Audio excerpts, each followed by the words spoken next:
Cela faisait longtemps qu'on ne les avait pas vus dans les rues de Périgueux. 4L, 2 chevaux, combi, Citroën DS, datant des années 20 aux années 70.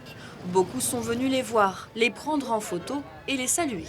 J'aime beaucoup après-guerre, moi, forcément, comme mes tenues. Mais il n'y a pas de préférence. Il y a l'attitude et on voit que ce sont tous des passionnés et c'est ça qui est fabuleux. On voyait qu'à l'époque, il y avait du design et de l'esthétique sur les voitures, plus qu'aujourd'hui. Et puis, il y a les odeurs, toutes les vieilles odeurs qui rappellent les odeurs d'enfance. Le défilé de centaines de voitures de collection fait des heureux. Pour le charme de tous ces véhicules anciens et pour faire montrer vraiment aux enfants comment c'était avant. Et c'est vrai que c'est génial avec toute la ferveur qu'il y a, tous les gens, même s'il ne fait pas très beau, mais c'est quand même top, quoi. Au volant de cette vieille Mercedes, Gilbert, un passionné de 81 ans.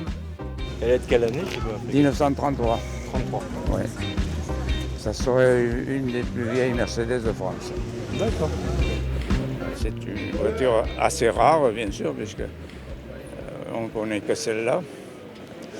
Et on prend beaucoup de plaisir à rouler avec.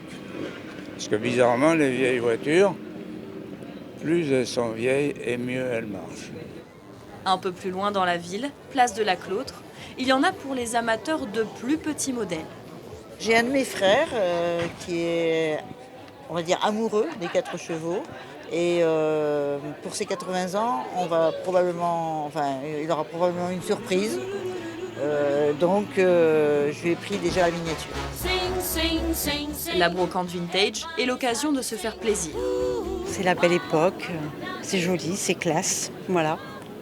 Périgourdins et visiteurs ont pu en profiter tout le week-end avec plusieurs défilés, des concerts et concours de danse. Un beau voyage, 100 à 50 ans en arrière.